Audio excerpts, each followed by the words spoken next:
Anxiety होती है, ये सत्य है।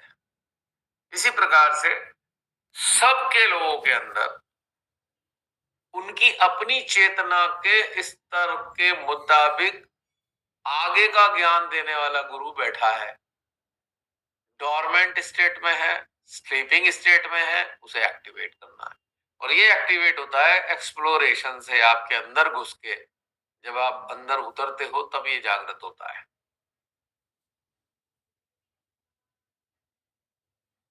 तो ये जागृत करने से सारी बात बनती है, वरना फिर ये एक बस आपका टाइम पास हो गया, एक अच्छा सा लग गया। हाँ हाँ, हम माँ ने बताया हम मेडिटेशन से जुड़े हैं।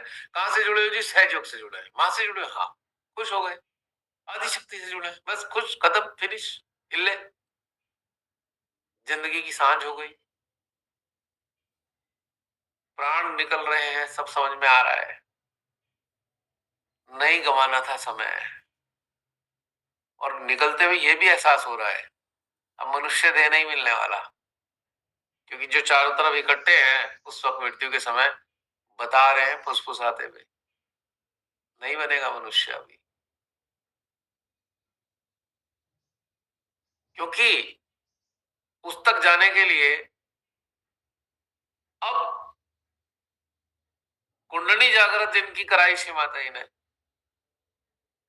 उनका अगला जन्म यदि मनुष्य का होना है, कब होगा? यदि उनके अंदर तीव्र इच्छा होगी कि मुझे चेतना को उस हद तक उन्नत करना है जहां मुक्ति का अनुभव कर पाऊं, तभी मिल पाएगा इसी कंडीशन में। जिनकी मृत्यु हुई है ऐसी अवस्था में, जिन्हें चेतना उन्नति नहीं करनी, तो उनको मनुष्य जन्म मिलेगा क्यों?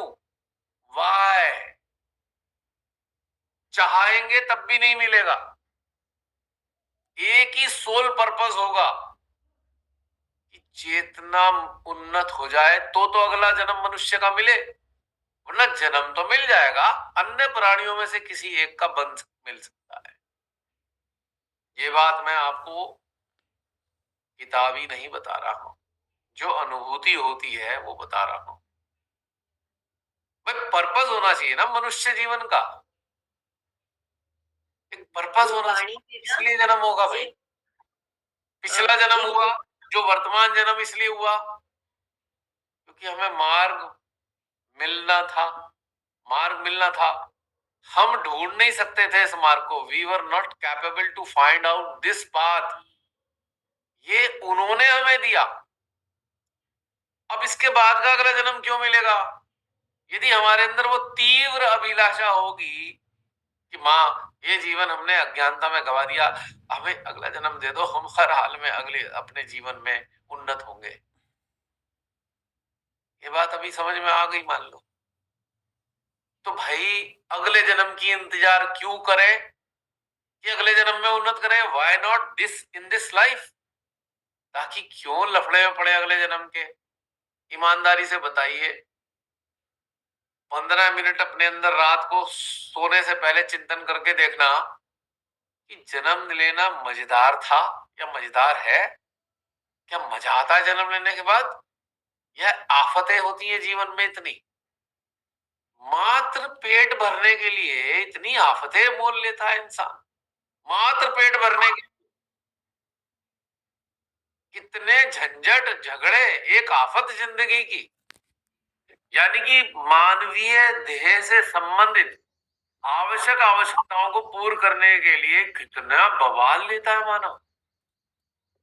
क्या ये रियलाइज नहीं होता?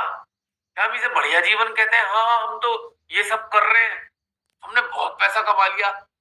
क्या ये पैसा कमा के बहुत अच्छा किया हमने, या अच्छा नहीं किया? क्या बस पैसा कमाने के लिए पैदा हुए? क्या अपने इस देह की चीजों को पूरा करने के लिए जन्म लेना था हमें, बस हमारा संतुष्टि हो गया? क्या इनको पूरा करने में हमें आनंद आया? कितनी पीड़ा झेली है इन शरीर की, स्थूल देह की चीजों को पूरा करने के लिए कितनी पीड़ाएं झेल के मनुष्य आ रहा है। तो क्या ये मनुष्य जीवन अच्छा है? क्या मनुष्य जीवन लेना कोई बढ़िया चीज है? हाँ, जो लोग क्यू में है, चेतना मुक्त होनी है, उनके लिए मनुष्य जीवन लेना जरूरी है, क्योंकि ये सदमार्ग मिलना था, उनके लिए था। लेकिन संसारिक स्तर पे तो सबसे मुसीबत का काम है ये। लोग मेरे से कहते हैं ये वो ध्यान का सबसे आसान और मजेदार चीज है, ध्यान में रहना। संसारिक जीवन जीना सबसे कठिन काम, इससे कठिन कोई चीज ही नहीं है इस धरती पे, सृष्टि में। आप कल्पना कीजिए, मनुष्य जन्म लेता है, जरा सा समझ आता ही कितना प्रेशर उसके ऊपर आ जाता है। जरा सी समझ आई, 5-7 साल का बच्चा बड़ा हुआ, एडमिशन हुआ, कितनी जान आफत में आ गई उसकी। ये वाला सिलेबस पूरा करा रही टीचर, इतना टेंशन है, वो सो नहीं पा रहा, वो अपना खेल नहीं पा रहा, होमवर्क करना है, क्लास वर्क करना है, प्रोजेक्ट दे दिया वो करना है। बड़े लोग कह रहे हैं अरे हमसे पूछो कितनी टेंशन है, पर बच्चा कह रहा है तुम्हें मेरी टेंशन का नहीं पता, मेरी तो जान आफत में आ गई है, मुझे प्रोजेक्ट पूरा करना है ये, वरना टीचर मारेगी, डांटेगी और मेरे को नंबर नहीं देगी। माँ का नंबर तो अच्छे लाने चाहिए। ओए भगवान, इतना प्रेशर में बच्चा, बड़े होने तक, मरते दम तक कितने प्रकार के प्रेशर है। क्या मनुष्य जीवन बढ़िया चीज है जो अगले जीवन की प्रतीक्षा करें कि भाई नहीं, अगले जन्म में अपनी चेतना को उन्नत कर लेंगे? क्या बढ़िया है, दोबारा आना चाहते हो, यही कष्टों से गुजरना चाहते हो? बचपन से लेके आज तक इतने कष्टी का, सुबह से शाम तक कष्ट है, अंबार लगा हुआ है कष्टों का। क्या रियलाइज होता है कि बढ़िया चीज है मनुष्य जन्म लेना? यकीनन नहीं है। हाँ, उनके लिए बहुत बढ़िया है जो संसारिक रसों में डूबे हैं और रसों रसों में ही रहना चाहते हो, उन्हें लगेगा हाँ क्या जीवन है भाई। लेकिन जब कोई ऐसी चीज घटित हो गई तो लोग अपने आप को नर्क में ही पाते हैं। मतलब एक तो मजे में है और अगले ही पल नर्क में है ना? कितने इंटरेस्टिंग बात। अभी तो बहुत मजा आ रहा था, क्या बढ़िया, माँ भगवान ये वो, और अगले ही पल नर्क में। फिर कैसा लगता है? नर्क वो नहीं कह रहा मैं कि कड़ाव में हम तल रहे हैं, ये हो रहे, नहीं। मन के अंदर एक फाइल खुल गई, फाइल खुलते ही नर्क के दरवाजे खुल गए। बाहर से तो लोग देख रहे हैं आप तो बहुत मजे में हो, और अंदर तो नर्क की पीड़ा झेल रहा है मनुष्य। जितने लोग मन के चंगुल में है ना, नर्क में ही है। छटपटाती हुई चेतना ऐसी लगती है, कहाँ कैद कर दिया, अरे भैया कब जान छूटेगी हमारी, इतने बड़े नर्क में है। और एक दो नहीं, सैकड़ों नर्क एक साथ चल रहे हो।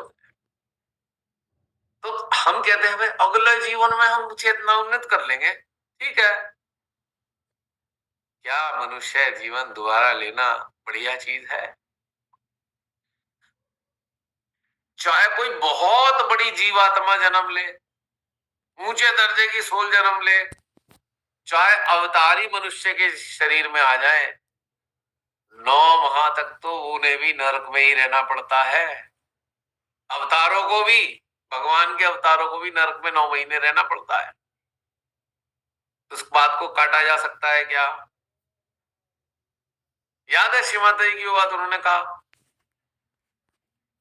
अरे हम तो आपके लिए आए, हम तो बड़े आनंद में रहते थे, हमें क्या जरूरत थी आने की यहाँ पे, अवतार लेना। फिर उन्होंने कहा अवतार लेना कोई हंसी खेल का काम नहीं है, सब कुछ छोड़ के आना पड़ता है, हम भी मजे में रहते थे, ऐसा बोला है ना उन्होंने अपने लेक्चर में, यदि आपने सुने हैं तो।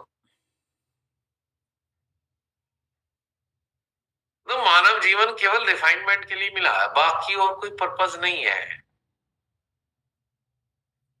या तो इसके बाद वो द्वार खुल जाएगा भूल भुलैया का, उस भूल भुलैया का नाम है 84। याद है? इसे मैं उसे भूल भुलैया कहता हूं। 84 लाख 84 भांत के पिंजरे, पंछी सब एक जैसे। ज्ञानी सोचे इस पिंजरे से मुक्ति मिले तो कैसे, पिंजरे के सहयोग से ही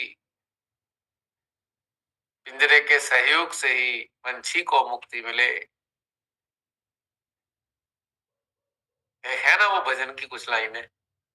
अब कुछ टैली हो रही है, रेजोनेट कर रही है आपकी चेतना से ये लाइनें। पहले तो भजन सुन के आनंदित हो गए थे, वाह वाह, क्या भजन है। अब रेजोनेट करते हैं, फीलिंग आती है, भैया वाकई इस पिंजरे के 9 दरवाजे, 10 दरवाजे बोला, ना सांकल ना ताला।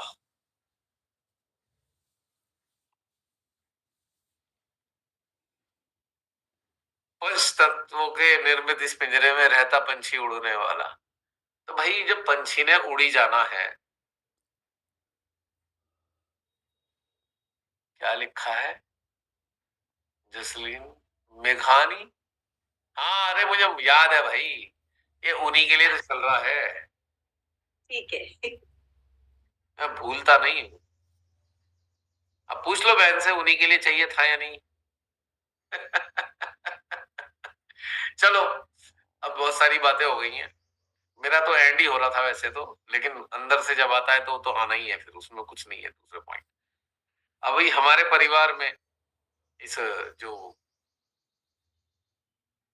जो परिवार है हमारा इवॉल्विंग सोल्स का, उसमें हमारी एक सहयात्री और जुड़ गई है, हमारी मेगा मैन। जरा मैं आपसे निवेदन करूंगा, जसलीन तुम्हारे कहने से नहीं कर रहा हूं मैं, याद रखना। नहीं मुझे पता है। मैं तो हार्ट में मैसेज दे रही थी, फिर मैंने कहा ये बाहर वाली ड्यूटी कर दूं। नहीं नहीं, मुझे अच्छी तरह याद था। जो ये प्रसारण चल रहा था, ये बहुत सारे लोगों के लिए था जिनको चाहिए था।